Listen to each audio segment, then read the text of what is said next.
Good morning friends, मी Swapna Bhagyesh Kulkarni. Welcome आहे माझ्या चॅनलमध्ये भाग्येश मेमरीज. आणि मी हे बनवते आज पालक पराठा.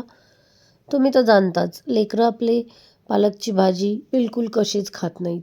कुठल्याही प्रकारची करून बघा, पालकची भाजी लेकरं खात नाहीत.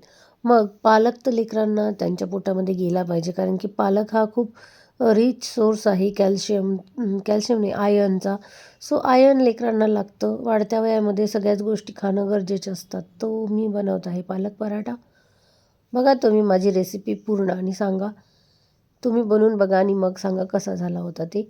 सो पालक असं एकदम कवळा कवळा पालक आणला होता मी, आणि खूप सारा, म्हणजे मार्केटला बुधवारी आमच्याकडे मार्केट असतं, म्हणजे बाजार भरतो.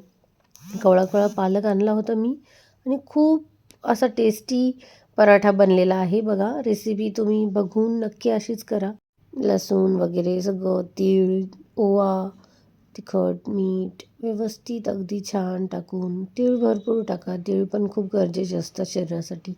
मी प्रत्येकच पराठ्यामध्ये मी तीळ टाकते, आणि खूप सुंदर असा लागतो. लेकरं खूप आवडीने खातात. आणि हे सगळं काही मिश्रण व्यवस्थित मिक्स करून घ्यायचं आधी, आणि मग त्याच्यामध्ये पालक टाकायचा. बघा, तुम्ही बघून घ्या व्यवस्थित. हा आहे पालक बॉईल केलेला, आणि बॉईल केलेला पालक मी हे पूर्ण पिठामध्ये जे आपण मिश्रण केलं ना, त्याच्यामध्ये टाकते आहे. कसा गरम आहे बघा. गरम असल्यामुळे मी चमच्याने त्याला कालवते आहे, आणि तो पूर्ण एकजीव करून घ्यायचा मस्त असा.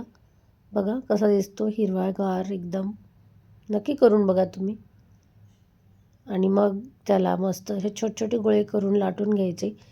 मी ते लाटण्यासाठी बघा, म्हणजे पोळपाट लाटणं सगळं रेडी करून ठेवलं ऑलरेडी.